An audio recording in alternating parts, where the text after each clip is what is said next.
What is up, everybody? I have a few minutes before I go on to my Always Forward mentorship call. And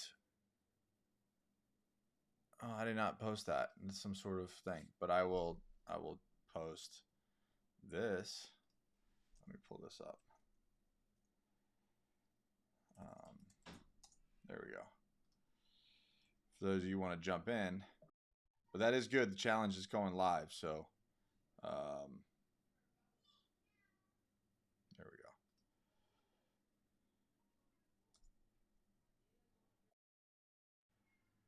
Emmanuel, what's going on, my man? I'm trying to add this comment. Here we go. Did that work? No. There it did. So got the boot from Instagram, not completely, but right now it's looking like it's heading that direction. I made a joke to Ray Cashcare, and the company they got a block saying that it's it goes against community guidelines. And I just said women sometimes be crazy, man, um, and that was it.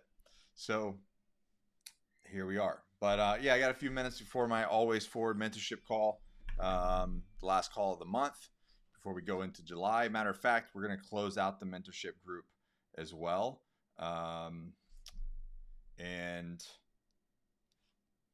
that's going to be that for probably a month or so. So if those of you that want to get into the mentorship group before we start our 90-day block, now is the time.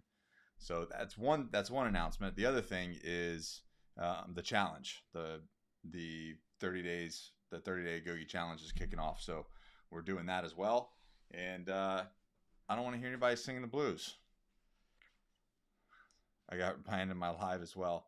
Yeah, I'm not even really sure what happened. I shared a D-Day post, and that got taken down. I won the appeal, but apparently my account still flagged. And then I made a comment to Ray Cashcare. That was a problem, so it kicked off. So nonetheless, we're gonna keep moving. I get to talk to you guys a little bit. So, anyways, so the Always Forward mentorship, man. It's I was actually on Jujitsu's podcast today, and we're talking about this wave of fathers and men, right? In the early 60s, 50s, you had men in the household, right? You had people, strong men at home with the family, raising a family, right? You had a male mentor in people's lives, right? A very healthy one. Now, I'm not saying that there weren't problems back then, so don't get it twisted, okay? That's not what I'm saying. All right, I know everybody's gonna be like, there's a lot of alcoholics, blah blah blah. There's problems everywhere. Yes, I get there's problems everywhere, but when you look at society, you had a family unit, okay, and then the government came in and they started attacking the family unit. This is all very public. You can go research it yourself. But in the 60s and then really getting into the 70s, they started attacking the family unit. All right, they didn't want strong men in the households. Why is that? Because when you have a strong male role model in a household, okay, it is very hard to manipulate that family unit. It's very difficult to um, to manipulate a community, right? There's no control over that. All right. However, they found when you remove the male from a family, it's very easily to manipulate people's brains, their children's brains, and as well as an entire community. Now, I've said it before and I'll say it again. If you had the community that we would have had 50, actually, 70 years ago, if men would have been the men that were 70 years ago, there's no way in hell they would have been able to pull off what they've pulled off in the last 2 years. Here's where I think the good thing happens. All right, all by design, absolutely, man.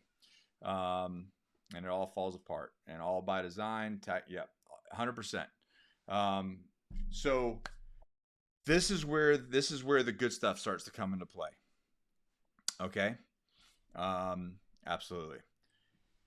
I think I know because of this, because we have decades of data showing that every time there's an incident that happens, right? Every time when I got in trouble, One of the reasons why I got in trouble is when I was a kid and I had 2 felonies by the time I was 13, sorry. I was seeking some sort of tribal male role model. Okay. I was seeking some sort of group. I was seeking to be a part of something bigger than myself and to have that mentor in my life, not knowing that that's what I was seeking, but we are hard coded. We are genetically hard coded to be in a tribe. You know, a couple thousand years ago, we were in a tribe and we were in a gang. It just happened that you were fighting, you were just a hunting gang. You were up there, looking for a saber-tooth tiger or a buffalo to go kill, but you had your hunting gang, and that's what you needed because your family needed food, and we needed to be able to survive. All right, hardcore. Our genetic DNA is hardcore coded for that. Okay, now, so when we don't have that in sports, we don't have that in anything else, then we look for it in the most negative ways. All right, so. With that said, everything that's happened over the last 60, 70 years, okay? Now we're starting to see that. And I see a wave of men becoming men again.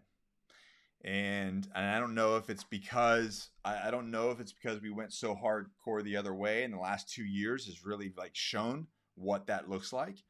But it looks like to me, and I am proud to have some small part in that because that's what we talk about in the podcast. That's what I talk about with you. This is what I talk about on my mentorship group. This is what I talk about with one-on-one coaching. I mean, the one-on-one coaching I do with men it starts with that. That is the foundation, is the individual. All right. The mentorship group is the same way. So if you're one of those individuals that are like, you look in the freaking mirror and you're honest with yourself and you remove your ego and you go, I am not the person that I need to be. I'm not the father, the husband, the man that I'm supposed to be. Then stop being a little bitch. I'm talking to you right now. Stop being a little bitch. Stop being a bitch and actually go get help.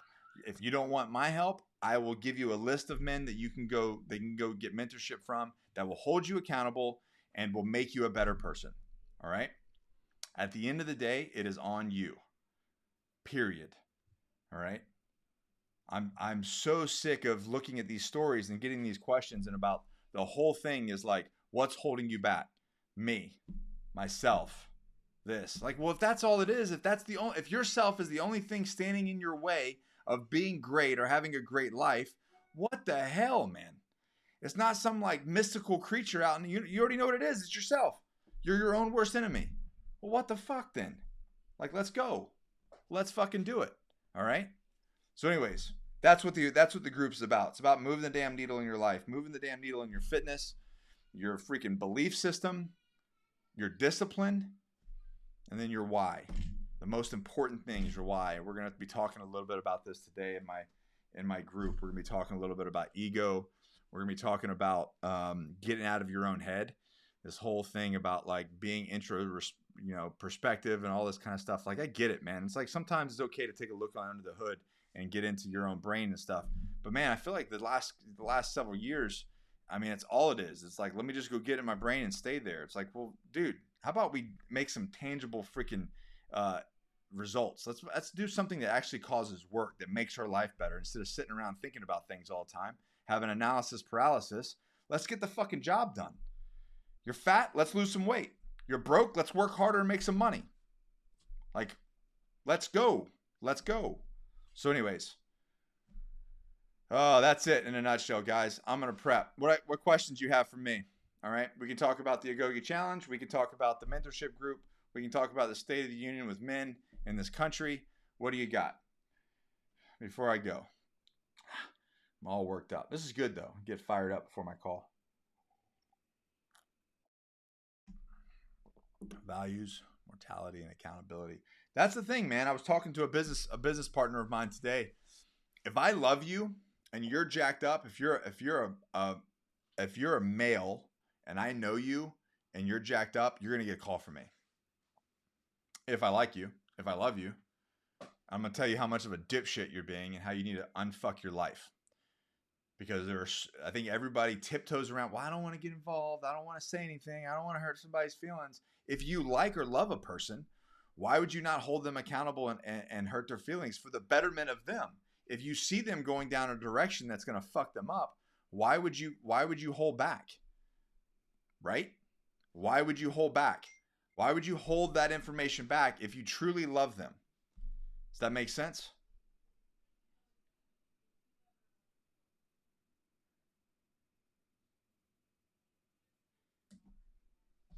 Right? Okay. That's it.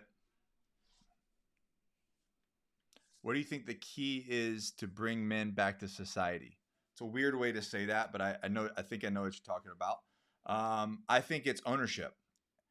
I think it's them taking ownership of how shitty they are, extreme accountability, and like taking ownership of like, hey, I'm fucked up and I need to surround myself with better men than me, and then want them to be better. If they don't want to be better, then they're fucking lost. Like, I'm not going to waste my time. If I meet some guy and he's like, I'm good being a shithead, I don't want to deal with you. I'm out. All right. But if a dude comes to me and says, I know that I'm not living up to the person that I'm supposed to be, my potential as a father, husband, as a male, as a role model in my world, in my community, and I want to be better, I want to get better. Now that's a different story. I will give that dude everything. Everything. I will give him everything if he will do the work. That's it. If he's willing to do the work, I will do whatever I can for him. But he has to be willing to do the work. Period. He has to be willing to take the ownership over his life. Realize that more than likely, everything in his life is his fault. If I have a bad relationship with my wife, more than likely it's my fault. Even if it's not, even if she could be being a bitch, but what am I doing to make her that way?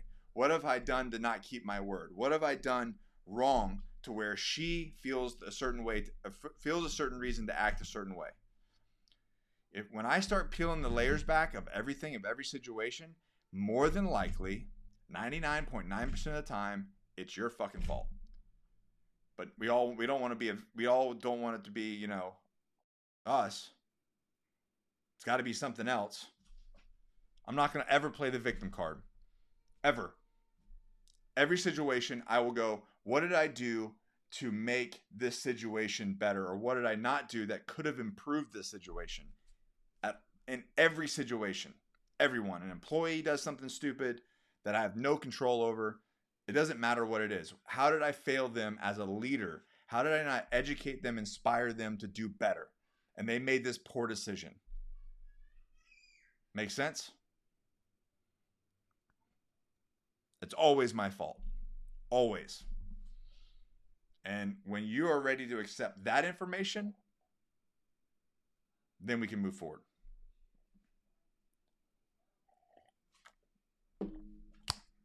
That's it, guys. All right. I'm out.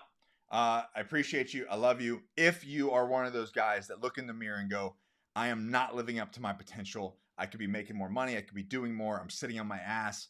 I'm not growing. I'm not doing things that are uncomfortable. I'm not pushing myself.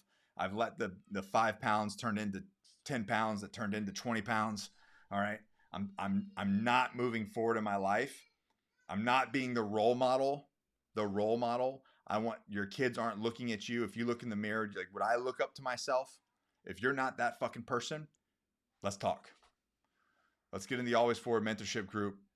Let's work on one-on-one, or at least get you in this challenge to where you can freaking start moving the needle in your life. And I guarantee you, when you start investing in yourself, everything changes. All right, guys. Peace.